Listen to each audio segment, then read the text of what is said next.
Hey folks, welcome back to Only the Best Fantasy Novels. My name is Robin, and today I want to talk about the brilliant finale to this fabulous trilogy of novellas that it's just been such a joy to read, and I'm talking about The Memory of the Ogisi by Moses Ose Utomi. Hopefully I pronounced that right. And with with this final novella in the trilogy, he closes out this story in in one of the coolest ways possible. I wasn't prepared for it, and you certainly won't be. So, what is this particular novella about?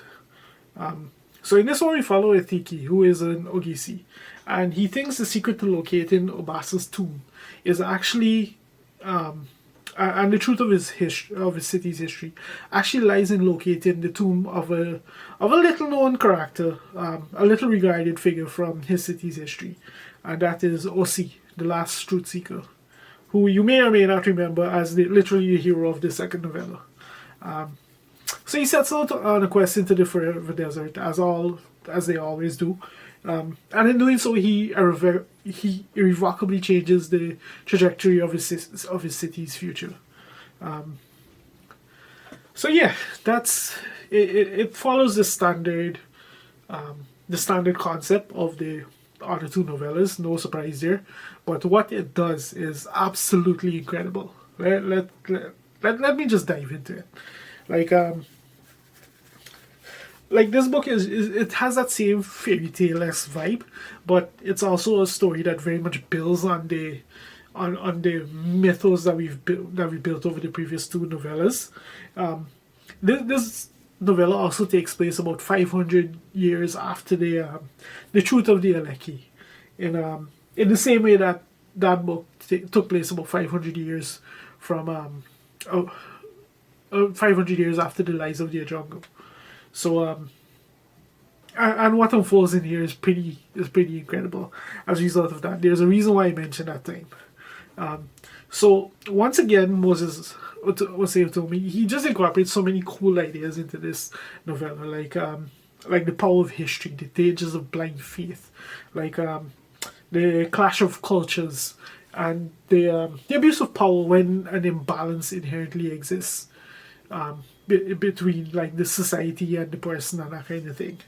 Like every society has its every how to put this, every society has its stories that kind of form like the fabric of its culture, of its identity, and like its truths and its ideals. Then that could be like religious, that could be like tradition, whatever it is. But every society has them, and and this book kind of dabbles with what happens when that culture comes into conflict with another culture within the same space.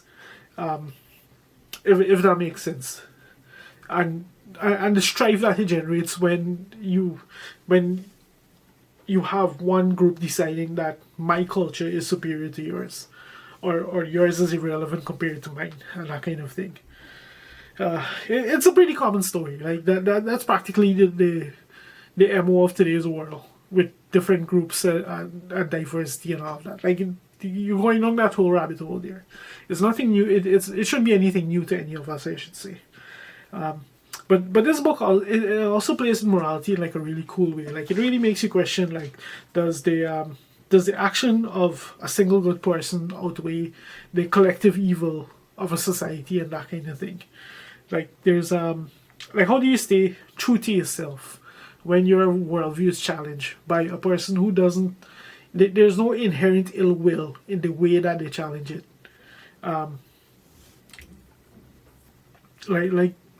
Things like that. There's like a lot of cool little things that are going on in this novella, even as the story plays out. That it really gets your mind going, which is exactly what happened with the previous two novellas. Like by the time I was done with this novella, like my brain was just going at, it was just churning with all these different things that Moses kind of baked into this story, intentionally or not. I don't even know, or if that was just me firing off, who knows, whatever.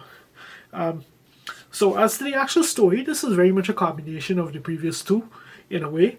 Like it actually gives us the tale of two people in that regard. Like in one of them we have we have the Ogisi who travels into the Forever Desert, which mirrors the rise of the Ajango. And then the second is also the second story. The second arc follows a boy who grows up in the village, which is very similar to something that we saw in the Truth of the Aleki, and the challenges that he faces with his unique history and all of that. Like combined, they depict like the sequence of events that is really going to squish your brain when you realize what's happening here. Like it was just wonderfully written. It was just brilliantly executed. Like this novella is why I read fantasy. In what happens here and the way that it plays out. Like I can't gush enough about this guy. Honestly, at this point, like in this short novella, I think this thing is like 130 pages. Ose Utomi does more than most authors would do with the entire 700-page book. Like it's just a brilliant read. It's just absolutely brilliant read, start to finish. And this trilogy in particular is one that I'm going to rave about for years because it is one of the most incredible things I've ever read. Like it needs to be read more. I almost wish they would take the 3 novellas and put them in a bind up so that more people will pick it up as a result. Because with no exaggeration, it's pretty expensive for a novella as well, but it's worth it for me. Like holy crap. Needless to say, I think Ose Utomi has a brilliant future ahead of him. And what else can I say about this story? Like it was just incredible. If you haven't jumped on this trilogy as yet, you really need to. Like this wrapped it up. This very much brought things to a conclusion, and I'm excited to see what else he has in store for us. Yeah, I think that's pretty much all I have to say about the memory of the Ogisi. If you made it this far into the video, thank you very much for watching, and I'll see you next time.